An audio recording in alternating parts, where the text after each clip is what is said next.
Mais en attendant, je vais vous raconter une histoire. C'est l'histoire de l'éléphant. Donc c'est une sourate très rapide, hein.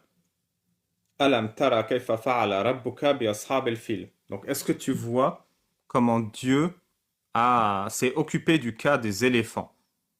Déjà, ça c'est un mensonge parce que ça se voit pas. Donc les musulmans, ils n'ont pas vu cette histoire d'éléphant. Donc la réponse c'est non. Tu vois, c'est de la rhétorique d'Allah, mais la réponse c'est non. Il en a fait de la pâte mâchée. Donc pareil, les musulmans, ils n'ont pas vu ça. Donc techniquement, quand ils lisent ça, bah, la réponse c'est non. Et comment il en a fait de la pâte mâchée? Il a envoyé des oiseaux qui ont jeté des petits cailloux de la taille de petits pois. Et ces petits cailloux, ils sont tombés et ils ont fracassé les éléphants. Ils ont piétiné. Et, euh, et en fait, il faut comprendre un truc, c'est d'où vient cette histoire? Pourquoi il y a ce petit truc de 5 versets sur des éléphants que Allah a fracassés? Donc en fait, il y avait un... Dans la biographie de Mohammed et dans le tafsir, donc dans l'explication du Coran, c'est expliqué. Il y avait un mec en Perse ou en Inde qui était très riche, qui avait des éléphants et qui avait sa propre église. Et on lui a dit, ça c'était avant Mohammed, hein, c'était l'année de la naissance de Mohammed. On lui a dit qu'un musulman est venu de la Mecque pour squatter dans son église et chier par terre. Et il est reparti à la Mecque. Donc le gars, il a fait 50 jours de voyage, 100 jours de voyage. Il a chié dans une église et il est rentré à... Donc je crois qu'il s'appelait Abraha, le chef perse. Abraha a été très en colère. Et du coup, il a dit, on va lever mon armée d'éléphants et on va aller à la Mecque pour la piétiner et leur apprendre la leçon. Ça leur apprendra à chier par terre dans mon église. Donc donc il va jusqu'à en Arabie. Là, il rencontre des tribus arabes qui voient un mec avec son armée d'éléphants. Ils se soumettent et Abraha dit, si l'un de vous devient mon guide, je laisserai tranquille les autres. Donc il y a un arabe qui le guide jusqu'à la Mecque. Ils arrivent à la Mecque et là ils veulent la piétiner. Du coup, les habitants de la Mecque ils voient l'armée d'éléphants et ils vont se réfugier dans les montagnes en disant, si la Mecque est la maison d'Allah, Allah la protégera lui-même. Et sinon, bah, c'est qu'on a passé notre vie à vénérer un faux Dieu. Il faut comprendre que ces gens-là parlent de la maison d'Allah alors que Mohammed n'est pas encore né. Donc pour vous dire un peu la cohérence et des faux montages dans l'histoire de Mohammed et de l'islam. Donc ils disent voilà, Allah défend-toi. D'ailleurs, moi je pense que c'est ce qu'on devrait faire pour tout, hein. Charlie Hebdo, les musulmans, ils devraient dire Allah se défendra des caricatures. Donc Abraha, il se prépare à fracasser la Mecque. Premier problème, Allah ordonne tous ces éléphants de s'arrêter. Les éléphants ne bougent plus. Du coup, il pousse les éléphants, il frappe les éléphants ne bougent pas. Après, il tourne l'éléphant dans l'autre sens. D'ailleurs, l'éléphant de Abraha, il a un petit nom. Il s'appelait, écoutez bien, Mahmoud. L'éléphant d'Abraha s'appelle Mahmoud, ce qui fait référence à Mohammed, ce qui est très bizarre. Pourquoi il y a un éléphant qui s'appelle Mohammed? Donc, il soulève l'éléphant Mahmoud, il le tourne dos à la Mecque, et là, l'éléphant se lève et marche. Donc déjà, il faut combien de mecs pour soulever un éléphant et lui faire faire demi-tour? Mais en plus, quand il soulève Mohammed le petit éléphant, Mahmoud le petit éléphant, et qu'il le tourne, il marche. Quand il le retourne vers la Mecque, il se rassoit. Et tous les éléphants, c'était comme ça. Du coup, la gars, il commence à s'énerver. Et là, Allah, il envoie des oiseaux. Tayran, Ababil, Minsejil, je me souviens plus du tout, c'était un truc comme ça. Les oiseaux, ils portent des petits pois dans chaque serre et dans la bouche. Et ils lâchent les petits pois sur l'armée d'Abra et les éléphants. Si un petit pois, ça c'est la Sira, la biographie de Mohammed qui dit ça. Si un petit pois tombait sur la tête d'un soldat, elle lui ressortait par le fion. Donc ça traversait comme ça de la tête au fion. Si ça touchait un éléphant, ça le butait, voilà. Donc ils ont lâché les petits pois ils ont buté, donc ça fait un mitraillement qui sortait par le fion. Du coup, l'armée a été mise en déroute, elle était fracassée. Abra lui-même n'a été touché par aucun petit pois. Par contre, Allah l'a maudit personnellement. Du coup, ses doigts ont pourri et sont tombés. Sa poitrine a explosé et il est mort quelques heures plus tard dans d'affreuses douleurs. Parce qu'il a osé se venger, parce qu'un musulman est venu de la Mecque jusqu'à chez lui, alors que l'islam n'existait pas encore, pour chier dans son église, et qu'il est rentré chez lui. Soit en voyage d'à peu près une année, hein, en gros, 50 allées, 50 retours, un jour de chiasse. Et en plus, ce qui est très rigolo, c'est que le tafsir explique, le musulman a fait caca sans que personne ne le voie. Ce qui signifie que Abraha, il a été informé alors que personne ne l'a vu, le mec. Et pire encore, si personne ne l'a vu, bah comment on connaît cette histoire? Je veux dire, le mec, il a chié sans que personne ne le voie. Et Abraha, il a pris les décisions d'attaquer sans en parler à personne. Et aujourd'hui, en 2024, on connaît cette histoire d'un mec qui allait de la Mecque jusqu'à la Perse pour chier dans une église et revenir. Après, Ibn Kathir, dans son tafsir, explique pourquoi, si une armée aussi gigantesque a été détruite, en l'an 600 après Jésus-Christ, n'y a-t-il aucun cadavre d'éléphant autour de la Mecque? La réponse est très simple. Allah a envoyé la mer pour récupérer les cadavres et les ramener dans l'océan. Donc en l'an 600, la mer a englouti les alentours de la Mecque et puis est repartie. Ce qui fait vraiment, vraiment, vraiment beaucoup d'eau. Ensuite, il y a un mec qui nous explique que c'est cette année que Mohammed est né. Pourquoi? On a un hadith sahih qui nous explique Mohammed est né l'année de l'invasion de l'éléphant. Je le sais parce qu'à cette époque j'avais 4 ans et je me souviens clairement que j'étais debout avec ma mère à côté d'une bouse d'éléphant qui était en train de mûrir tellement elle était là depuis longtemps. Voilà, donc l'élément temporel qui prouve que Mohammed est né l'année de l'éléphant, c'est qu'un mec se tenait témoigne dans un hadith avec chaîne de transmission par bouche à oreille d'Arabie, qu'il se souvient s'être tenu debout à côté d'une bouse d'éléphant quand on lui a appris que Mohammed était né. Et il se souvient même que la bouse d'éléphant était en train de pourrir au soleil. Donc elle était en train de brunir. Voilà, on a un hadith sahih qui nous donne une preuve temporelle que Mohammed est né l'année de l'éléphant, et que l'année de l'éléphant s'est passée en l'an 600 et quelques, ou 500 et quelques, et que la mer est venue engloutir les alentours de Médine et enlever tous les cadavres d'éléphants afin que personne n'ait de preuve que ça s'est bien passé. Et c'est ainsi qu'on établit la vérité historique en islam. Des questions? Évidemment, la sourate de l'éléphant, elle a que 5 versets, du coup, les enfants, ils l'apprennent par cœur, très jeunes, et on leur raconte comme une histoire, tu vois. Oui, et là, Allah, il les a moisis, il les a écrasés, il a piétiné l'armée, il souffrait, il gueulait dans tous les sens, les pauvres éléphants étaient en train de crever. Et ça, bah, c'est une histoire du soir pour les enfants, tu vois. Toi, tu racontes à ton enfant le soir pour dormir le loup et la belette, et puis nous, on a raconté comment on massacrait des troupeaux d'éléphants, quoi. Voilà. Hmm. Voilà. Voilà. Alors, il y a des gens qui veulent monter, je vois. Voilà, j'espère que vous avez aimé cette petite histoire. Ah, il y a Tarax qui veut me donner des détails sur l'éléphant. Hans Landa, t'es musulman? Espèce de sale gros fils de pute. Je suis revenu encore, espèce de ta mère la pute. Va te couper les cheveux, ta mère la pute. Ouais, je pense qu'il est musulman. Histoire, les éléphants, il a mis là. Ta grand-mère, arrête de parler d'islam. T'aimes pas l'islam, arrête d'en parler, poteau. Parle d'autre chose. Parle d'autre chose. T'es là avec ta grande. Attends, je vais chercher le PC pour la musique, je te laisse. Baisse J'espère qu'elle est morte, ta mère, comme ça je la déterre, fils de. Et je lui bouffe la fils de. Ah, mais c'est quelqu'un qui suit la Ta gueule, sunna. Taraïs, ferme ta gueule, toi. Mets ton visage, on regarde pas le reste, espèce de. Allez faire un live. Bien, au moins tu connais ça, ta Allez dans sunna. les quartiers, on verra si vous avez Au la moins même tu sais ce gueule. qu'a fait le Bande prophète. de ça. Ferme ta gueule, chut.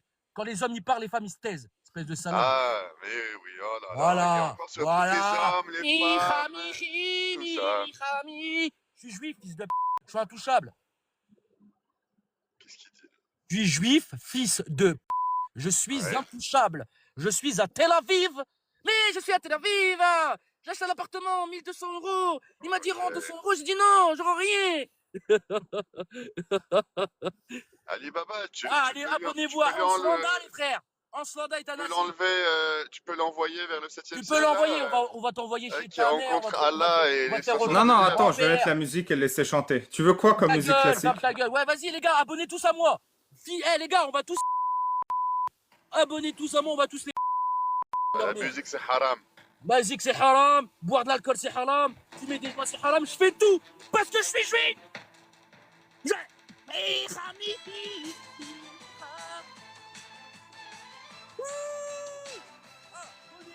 Ah, moi les gars, ça monte, on est déjà 6. Allez, les gars, on va baiser Ali Babal. Ali Babal, sa mère est une. Ali Babal, sa mère est morte, il veut pas la Le son est bon, Atarax? Son père a quitté. Ferme ta gueule, toi, j'ai dit, ferme ta gueule. T'as niqué, toi, petite pute. Oui, il est bon, ça lui laisse Ouais. l'espace pour s'exprimer, c'est bien. Ok. Samedi soir, on est scared. Vas-y, remets le son, remets le son, fils. Remets le son, ça ta mère la. Remets le son, fils de. Voilà, remets. Wouh, yeah. Je suis juif, je suis intouchable. Micha Michi, Micha Michi, Alfran. Menseignez-moi tous, les gars, menseignez-moi tous, je peux pas tous lire. Un V1 quand tu veux, Morpheus, parce que tu me moques, mon rêve. Arrête de faire les hommes, t'es une salope. Les Algériens danger. Les Algériens danger. Les Algériens danger. Wouh. Allez-y, les gars. Wouh. Merci de m'envoyer des thunes, les gars, on va tous les baiser, c'est surtout Ali Babal, la Ali Babal est une gros les gars, c'est un rouaf, il a peur de sortir dehors. Il est tout le temps chez lui enfermé comme un cafard. Je suis intouchable parce que je suis juif. Je suis intouchable parce que je suis judaine. Je suis judaine, juif. Et toi, il a remis ça à la caméra, le petit trou du cul. Regardez cette tête d'enfant de les gars, il est trop moche, la zéro meuf. Oh là, j'en suis sûr, son caleçon il est sale. Monte ton caleçon tout de suite pour voir s'il est pas sale. Monte, il y a sûr, il y a une tresse de merde. J'en suis sûr qu'il y a une tresse de caca. Ah, il rigole. Je suis juif. J'habite à Tel Aviv. Je suis juif. Mistouri, mimi, mi. Pas d'amalgame. Oh, comme vous dites vous, hein. J'aime les juifs, mais je déteste le judaïsme. C'est ça, hein. Je ne parle pas des musulmans, mais je critique l'islam. Espèce de trou du gros sang, va pas migrer. Espèce de obèse. T'as mangé trop de livres bibliques, c'est pour ça toi aussi gros. T'as trop bouffé de livres bibliques, sale bâtard. En ce date, je suis sur toi un SDF, ouais, c'est ça, ouais. Ouais, Baban, va niquer avec ton casse de va crever ta grand-mère. Va voir ta grand-mère au cimetière.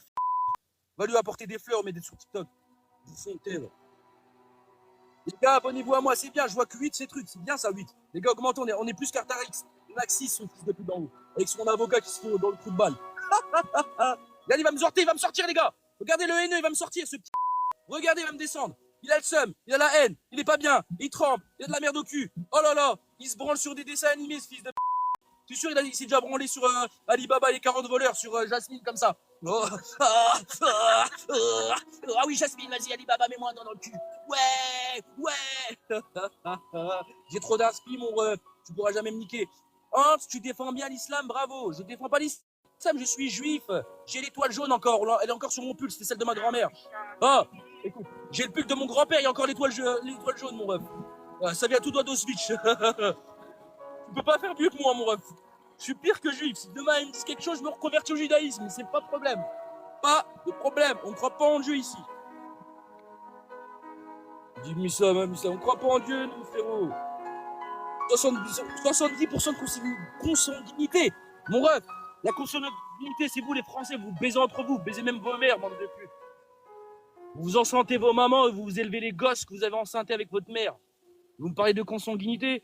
Les Algériens, danger. Les Algériens, 13, ça commence à augmenter, hein. T'as pas de fans. T'es pour ou contre se marier avec sa cousine? Ferme ta gueule. Quand les hommes ils parlent, les femmes ils se taisent. Dis-moi, homme qui ne montre pas son visage, t'es pour ou contre te marier avec ta cousine? Ferme ta gueule. Les gars, j'ai 500 abonnés, wallah, je mets ma caméra. La vie de ma mère. T'es pour ou contre se marier avec sa cousine? Et t'as pas besoin de 500 abonnés. Tu peux juste mettre ta selfie comme photo de profil, mais tu le fais pas, parce que t'es pas un bonhomme. Selfie. Ah, t'es au Canada. Alors dis-moi, t'es pour ou contre avec sa cousine? Parce que Allah, il est pour. C'est quoi ce fils de... Le Coran, verset 50 de la sourate 33, au prophète, tu peux ken tes cousines. Et du coup, moi, j'ai besoin de savoir. Moi, je baise ma mère. Les juifs, on peut baiser nos mamans. Oui. Et du coup, toi, t'es pour ou contre qu'on couche avec sa cousine? C'est pour savoir. Frérot, répète ce que tu vas te dire. Est-ce que t'es pour ou contre qu'on couche avec sa cousine, comme l'autorise l'islam? Ta grand-mère, tu la bête, tu la déterres et tu l'en... Sale fils de p... J'ai dit, Vous on est êtes des juifs, bons on va se musulmans, les baptiser avec gars. nos mamans. Pourquoi vous détestez tant l'islam? Je comprends pas. Et toi, On déteste ta mère, on déteste. on déteste ta mère, on la déteste ta mère. Si on l'a devant nous, je la gifle. Bah non, vous arrêtez pas d'insulter pour donner Ta une bonne gueule, image de l'islam. Ferme ta gueule. Non, non, non, T'as non. compris, petite. Le mec qui montre pas son Ferme visage ta ne gueule. parle pas comme ça. T'es pas Regarde comment je te parlé. remets à ta place. Ferme ta gueule. Regarde comment je te remets à ta place. Donc, Mohammed, il a reçu le droit du prophète d'Allah, le créateur de l'univers. Il a reçu le droit de se taper ses cousines. Et vous savez pourquoi? Parce que c'est pas le créateur de l'univers qui parle. C'est un bédouin ignorant du désert qui avait envie de se taper ses cousines. C'est pour ça qu'Allah l'a autorisé. Par contre, Allah, il a interdit de se taper sa mère. Parce que c'était tellement des bédouins ignorants du désert qu'ils ne comprenaient pas les risques de la consanguinité. Ils les comprenaient un peu, mais pas trop. On s'en bat les couilles du scope, on s'en. Merci mon pote. Et on a passé une bonne Tu ne seras personne soirée. avec tes propos, espèce de. Merci, t'es un bon musulman. couille. Tu Pas dis y bonjour à aller, ton couille. pote aussi.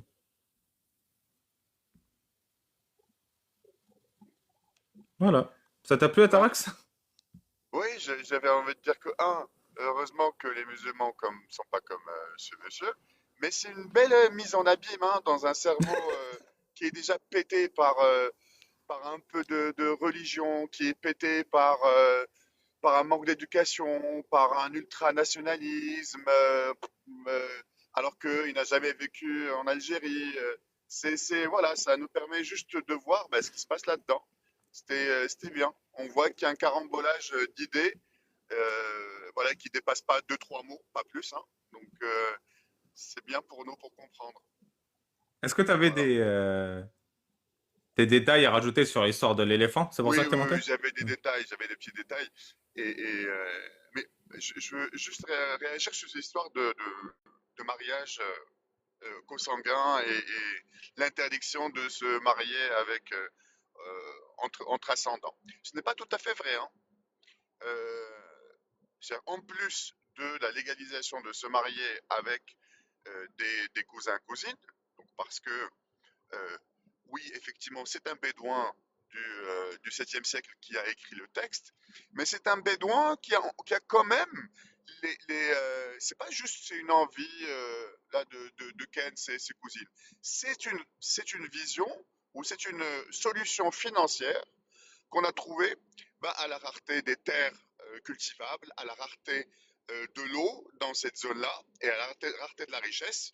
Et donc, pour que les héritages ne se dispersent pas et que l'héritage n'aille pas dans d'autres tribus et familles, on a légalisé le mariage, on a même encouragé le mariage au sein de la même famille.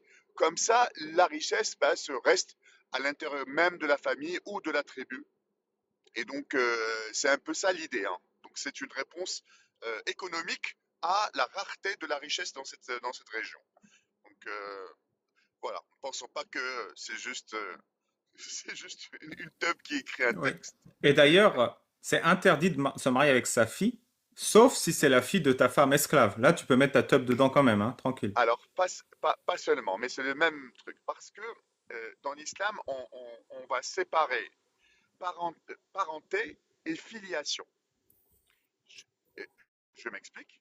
C'est-à-dire que une fille née d'un mariage, d'une relation hors mariage, eh ben, on va en même temps, on va nier ou supprimer le lien de parentalité et le lien de filiation entre père et fille.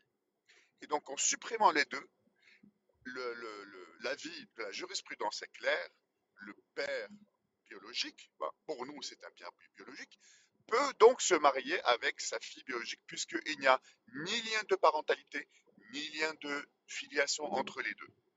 Donc il y a des cas où il y a mariage entre ascendants et descendants dans l'islam. Donc c'est beau, hein. Juste par rapport à tout à l'heure à l'histoire de Abraham, deux petites idées, parce que tout à l'heure tu as fait un lapsus, en fait, tu as dit qu'Abraham était un roi perse. C'était un roi qui vient de l'Éthiopie actuelle. Euh, mais c'est un lapsus, parce que la vraie histoire que les historiens ont trouvé dans les textes, dans les écrits bien avant l'islam, c'est effectivement l'histoire d'un roi perse, pour la simple raison que l'éléphant asiatique, on est capable de le dresser et de le monter, contrairement à l'éléphant africain. Donc oui, il y avait des gens qui faisaient des guerres avec des éléphants, mais ça venait plutôt d'Asie. Et ils sont plus petits. L'éléphant qui vient d'Afrique, c'est plus difficile. Mais c'est pas grave, soit. Partons de ce principe. Disons que c'est Abraha al-Habashi, donc qui vient de Habasha, donc l'Éthiopie, qui a décidé de venir se battre avec des Arabes pré-islamiques sur la Mecque. Ce roi, c'est un roi et un peuple chrétien. À cette époque, la religion numéro un chez Dieu, avant l'islam, c'est la chrétienté. Combien même, on va dire qu'elle a été dévouée, changée, tout ça, mais c'est pas grave. Voilà, ils ont ce qu'ils ont. Et donc, comment ça se fait que Allah a décidé de se mettre du côté des polythéistes contre un bon chrétien? Hein, ceux qui nous vantent que l'islam, on ne nie pas Jésus, que voilà, c'est les religions abrahamiques. Comment ça se fait que Dieu, eh ben, il s'est mis du côté des polythéistes contre les chrétiens? Parce que Moi, ça me c'était paraît. sa maison, la Mecque, c'est pour ça. Exactement. Ah, et donc il a décidé de fracasser les chrétiens Oui, parce que Allah, pour il a une un maison. culte. Faut bien Oui, oui, comprendre. Allah, il a une oui, maison oui, sur terre. Bon, il a un petit mais juste. pied-à-terre chez nous. Voilà. Ouais. Rappelons que la maison, on a dû la reconstruire 3 ou 4 fois sur le 4-5 siècle qui viennent de passer. Hein. Moi, ce qui me Donc, fume, c'est quand il donne c'est- l'ordre à Abraham de construire la Mecque, sa maison sur terre, et Abraham, il lui manque une pierre. Genre, t'es là? Bon, merde, les gars, il manque une pierre. Super. Il manque un truc là dans le coin. Et et oui, là, il y mais a une pierre, et Gabriel bah qui oui, descend une pierre de l'espace là. Et hop, je te l'ai ramené du oui, paradis. c'est une référence claire au texte chrétien. Ah C'est non, le non, cornerstone. non, c'est une référence claire à Ikea, mon gars. Quand tu montes ton meuble Ikea, il manque toujours un truc en bois. C'est c'est le the cornerstone. Je sais pas comment on dit en français. C'est la pierre d'achoppement, je pense. Je sais plus comment on appelle ça en français, de cornerstone. Mais en tout cas, c'est une notion chrétienne claire en fait dans cette histoire. Deuxième petite remarque sur l'histoire des éléphants. Petit exercice de maths hein, pour les gens qui sont arrivés jusqu'au CM2. Un éléphant a besoin tous les jours de 250 kilos de bouffe Ah, et 30 litres. comme moi, c'est ouf. Mais non, toi, tu as besoin de 50 et les cheveux de 200 pour qu'ils poussent. Donc, il a besoin de 250 kilos de bouffe, plus une trentaine de litres d'eau par jour. Ok. La distance à parcourir entre l'Éthiopie et la Mecque, je ne sais pas, comme ça, à vue de pif, ouais, je dirais autour de, je sais pas, 2500 km. 2500 km, en gros, chaque jour, tu en fais aller 40-50. Donc, tu as besoin de plusieurs mois, hein, je sais pas moi, 8 mois, 9 mois pour y arriver. Donc, faites le calcul.